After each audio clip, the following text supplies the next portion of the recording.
This is the most unofficial podcast you will ever listen to in your life. Unscripted, unplanned, microphone setup is all whack. I just have this USB microphone connected to my laptop, and I'm standing 10 feet away from it, giving you advice on how to write stories. Welcome to, I guess this would technically be my first YouTube video, even though I've kind of released other ones before. My name is Shivaya. It's Shivaya, and last name Gojo. I am an aspiring screenwriter and author. I have one published novel on Amazon called The Human Art of Film, and my greatest accomplishment to date is writing a 113-page, 23,000-word screenplay in 10 days.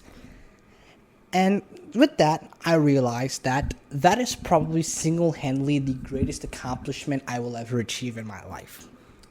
Because up until that point, I had never written anything so fast. You know how it is with authors. We have thousands of ideas in our head, and we never actually end up writing them. You know, we started our story idea. We're like, yo, I got a crazy story idea. You want to hear this? And then you tell them the story idea. It's like, trust me, this is going to be like the greatest thing ever. And then 2 days later, you write down one paragraph, and then you decide to work on a new story idea. You're like, you know what? I got this other great idea. Crazy, super amazing.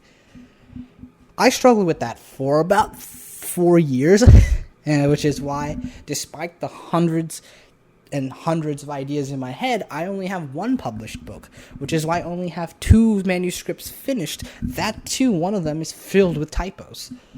However, with this manuscript that I finished in 10 days, I think I understood a little bit more on how to write consistently. So that's what I'm going to explain to you today. I'm going to give you some general tips on how to be consistent so that you too can possibly write 23,000 words in 10 days. Or you never know, you can write them faster than me. Or it might take you a bit longer. It doesn't matter. As long as you get it done, that is my job to help you. So some context. Even though 10 days was the amount of time I wrote the story in, there was some days of planning. Obviously, you can't, do a story without planning anything. You don't have to be as hardcore as some of these book talk people do with like thousands of pages of Google Doc notes and all these fancy softwares on their computer and bulletin boards and pictures and templates. And you don't have to do all that. If you want to, shit, go ahead by all means. I don't care. Like, you want to create cool little templates for all your characters with like Pinterest pictures, like these Wikipedia style articles describing them, go ahead. You do you. This is your story. You do however you want. No one should really care. But, that's not necessary. Like, you don't have to do all of that. A lot of people think planning is like some super tedious thing in the world. Planning can look very differently for different people. I have a very different way of planning than most people. And you just have to find what way of planning works best for you.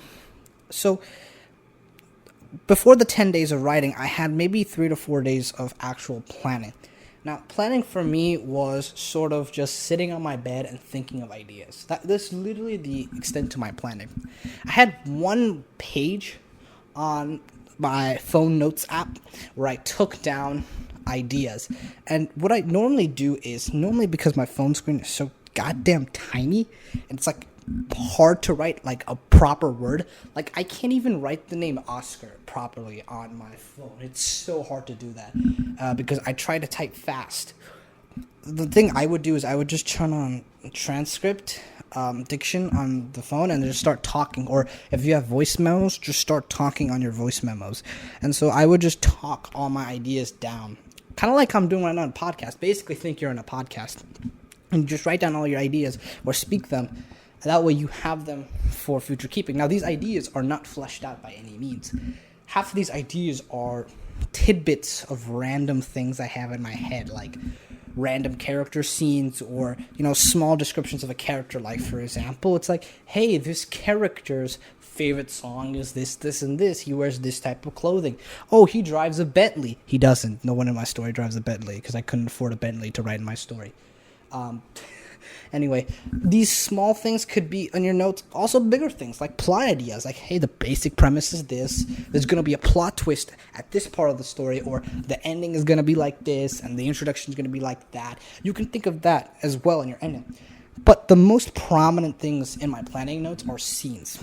I am a very big proposer of the idea that you should plan scenes before you plan your story. Because oftentimes, we have this great story idea, but we don't know what scenes to put in. But if we know what scenes to put in first, we can form a story out of the scene. I mean, trust me, I'm telling you, go pull up a movie you have never watched, find a scene in that movie, and try to create a story out of that one scene with no knowledge of what the movie's about. You can come up with so many ideas just from that one scene. So always make a scene before you start writing anything. Now, again, this is my personal opinion. This is what I do. You don't have to do that if you don't want to, but this is how I've always done it. And with these scenes, it helps create moments in the story where you have a higher understanding of not only the premise of your story, but also the characters in it. You understand what works, what won't work, so that by the time you actually start writing, you have a better picture, and you aren't just sitting blank at a computer like, wait, how do you write the name of the story again? So that's things you can do for note-taking. Another small things I love to do with notes is just go on Pinterest. I mean, Pinterest is a writer's wet dream, essentially, okay? You have a Pinterest account. If you're a writer, a screenwriter, a director, if you're in the art business, okay, if you make art and you don't have a Pinterest account, dare I say you're not an artist, man. If you don't have a Pinterest account, yeah, you're not an artist, okay? So, yeah, have a Pinterest account. You know, look through things you want in Pinterest. I just have a bunch of artwork that I've saved that I use as references for my characters. I have some concept art that I also have that I look at as inspiration. But yeah, I have a Pinterest account. It gives you a lot of motivation, especially when you're like 10:30 at night. You should be going to sleep, but you just can't get the story out of here. Just go on Pinterest, man. Just go on Pinterest. I'll give you so many great ideas. So after you've done planning, this is kind of the harder part of all of this, because planning is usually where everybody stops. This is like, planning is like the co-requisite of coming up with an idea. Like when you tell a friend that, yo, I've got this crazy idea for a story, and then you go on Discord and you type them like a 6-page synopsis of the story, you're essentially planning already. So that's why planning is kind of in part with coming up with an idea. And this is why a lot of people just stop after planning. Like I have a 3-page document on Google Docs about one of my most prominent stories, and I haven't even written the story because I gave up. I'll come back to it. Don't worry. I'll come back to it. After the planning is the actual writing. And so here are some tips I have to be consistent in writing. So the first tip is just super obvious, but honestly, when you tell people this tip, they don't appreciate it, nor do they actually think about it that much. And the tip is to always write. You've heard that tip a lot of times. A lot of people will tell you, it's like, hey, I want to be an author. I want to be a novel. I want to make a novel. It's like, but I can't seem to start. Like, what tips do you have? And somebody just says, start writing. You think, yeah, no shit. Like, the fuck do you think I was going to do? Like, think and the book just appears out of nowhere? No, you have to write. But the deeper meaning in this is you have to write every single day. Every single day, no matter what you're feeling, write something. Granted, you could write 2 words one day, or you could write 100 words one day. Some days you're feeling really, really proud of yourself and really motivated, so you write 1,000, 1,500 words. Or some days you just don't feel like writing at all. You had a heavy lunch and it's like, I want to go to sleep, I don't want to write. Okay, fine, I'll write 50 words. Boom, I'll write 2 sentences. That's it. I'll write this one dialogue. Cool. That's completely fine. You wrote something that way the progress isn't 0%, it's 0.01% or 0.02%. It's something. Because guess what? If you write 1 word every single day for a year, after that time period, guess how many words you have? Yeah, it's hard. It's 365 words, guys. That's crazy. But 365 words, that's basically a paragraph.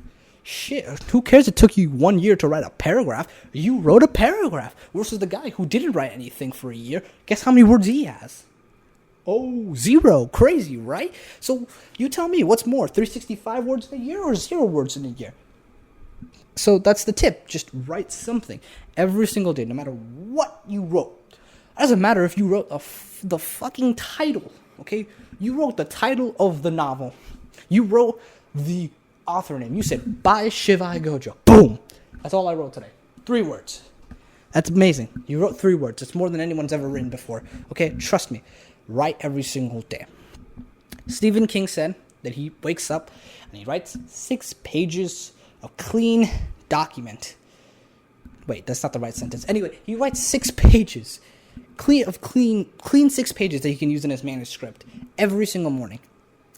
Now, you don't have to write 6 pages. I mean, the tip here is to just write something small. But if you wrote something, it builds up day by day. For me, when I wrote my screenplay in 10 days, some days I check the word count and I look at it and it's like, oh, I wrote 2,000 words today. And I feel like I am the greatest thing since sliced bread. Actually, it's a little bit of tangent. Why the hell is sliced bread like the peak of all of this? Like, why do people say the greatest thing since sliced bread? I don't know. Let me know in the comments if somebody knows. Maybe it's like some medieval like thing they found out that sliced bread is like, hey, you know this thing we've been eating that we just rip apart with our hands? Yeah. What if we just slice it? Shit, damn, you onto something. Anyway, like I said, when I wrote my screenplay, some days I wrote 2,000 words. Some days I eat lunch and I'm like, okay, I'm gonna write. Sit down, I open up my document and I'm like, hell no, I ain't writing shit. But I have to write. I have to write something. So what do? I write 1-2 sentences and I'm good. I call it a day. But I wrote something. That's all it is. I wrote something. That is consistency in writing. Second tip I have is consistency in story. What this means is it's not about plot. It's not about how to make a consistent story. It's about how to consistently think about your stories. Sometimes us writers, we're in this mindset of we sit down on the computer and that's all the time we have to write. That's not all the time we have to write.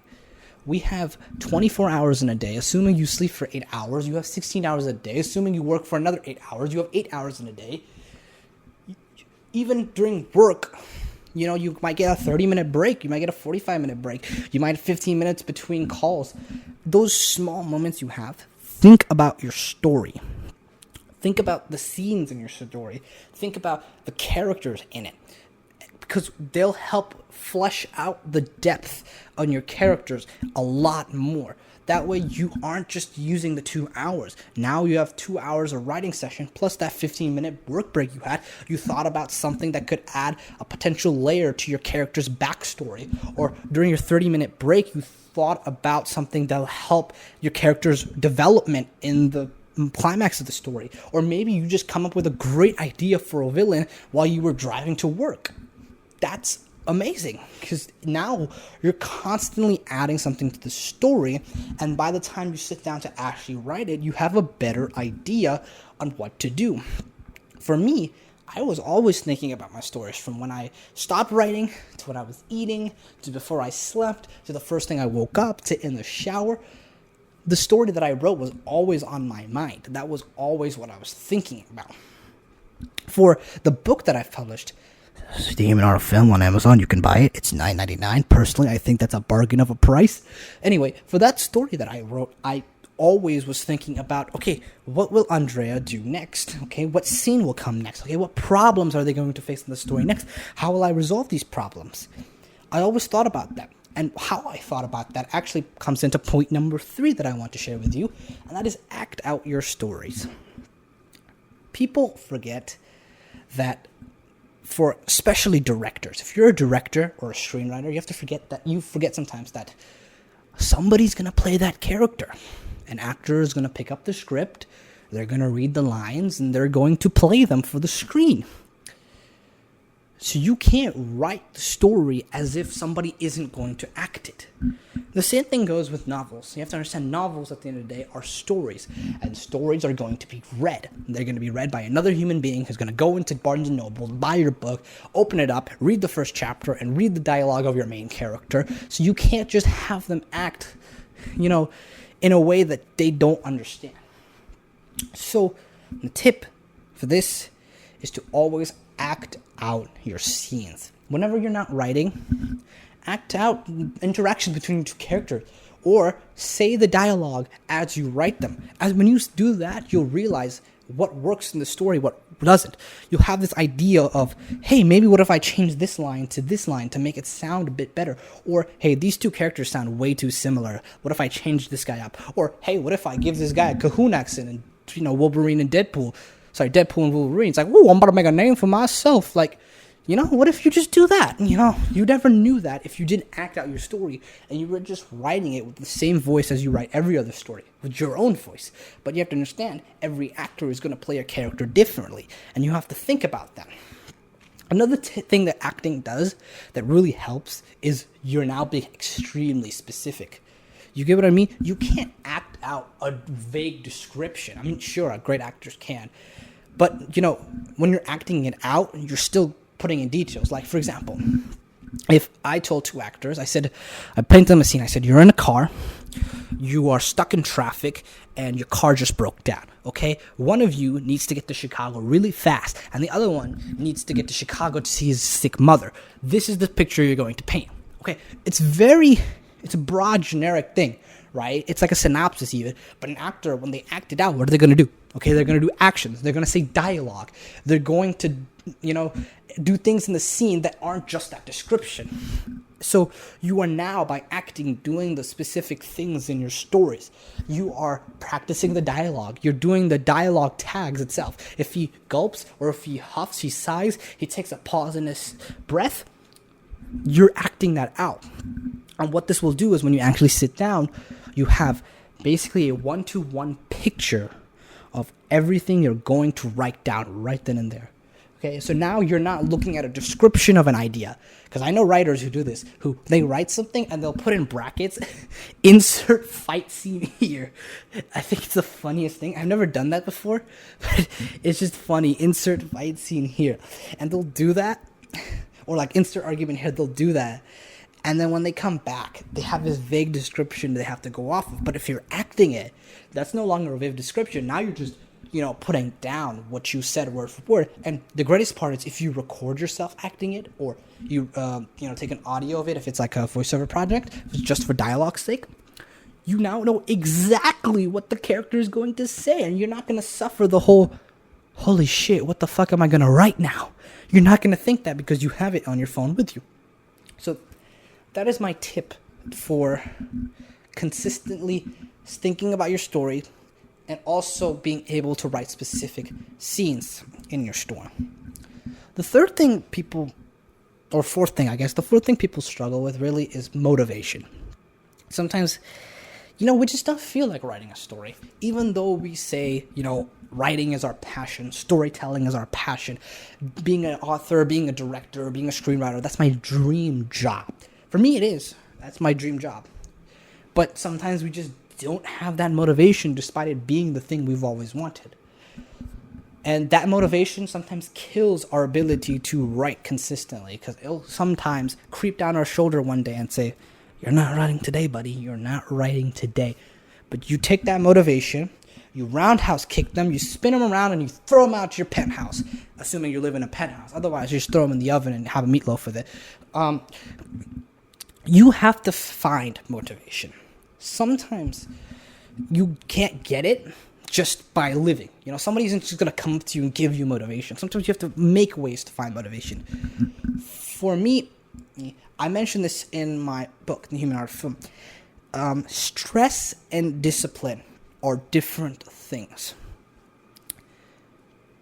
Putting yourself under the stress to write something consistently, even though you don't want to do it, and telling yourself that I have to get this done, like forcing yourself negatively that if I don't get this done, I'm a failure. If I don't get this done, it's not gonna work out. If I don't get this done, everything's gonna go to hell. That is going to leave you with a very unsatisfactory product. The novel you end up writing under that mentality won't be good. But if you put on yourself under the discipline of, I'll write 5 pages, but I will stick through with it. I won't tell myself that this is the end-all, be-all thing, but I'm going to push myself to that limit. That will create discipline. And how will that create motivation? Well, motivation and discipline are kind of like a cycle. Motivation can create discipline. If you're motivated to write something and you keep writing, eventually that writing habit can turn into discipline. And if you're disciplined enough to keep writing, that discipline can turn into your motivation to keep writing. But let's say you don't have that. So how do you find motivation? You're like, Shiva, how do I find motivation? Well, you can find it in many different things. For me, it was having my friends read my stories. For a long time, I haven't had anything published. I still don't have anything published except one book.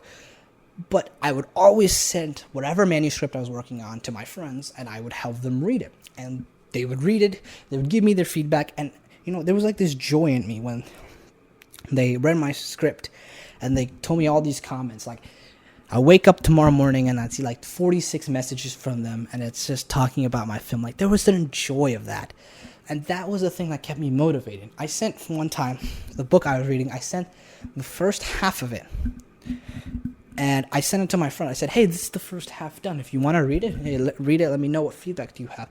I sent the first half back. And like a week later, I get so many messages telling me how much they love the characters, how much they love the book, how much they want to read more of it because it was only half of it. And all those messages, reading them, gave me motivation to finish the thing. I wrote the first half in maybe a month and a half. I finished the second half in 2 to 3 weeks. That's how motivated I was. Now, obviously, you don't always have to have the same motivation. Your motivation could be to see your project on the big screen. You're a director, your motivation is to see your thing be turned into a film in Hollywood. Hey, that could be your motivation. Your motivation as an author is to have fans come to you and recognize you for your book. Hey, great, that could be your motivation. But you have to create a motivation. Sometimes we aren't not given motivation, and we just have to find it ourselves. And yeah, it's a little hard. I didn't find that specific motivation for a long time, which is why a lot of my stories didn't get finished. But, I have the motivation now. Even with the story I wrote in 10 days, I had a motivation to show this script to my friend because I wanted them to read it. I sent about 4 to 5 messages, which were quite thick in length, describing the story to my friend when I first had the idea. And I knew I wanted them to read it. And that desire for them to read my story and to talk about my story fueled me to go write my story and write it as much as I can. Third thing, love your story. This is the last point I'll tell you. Love your stories. Love your characters.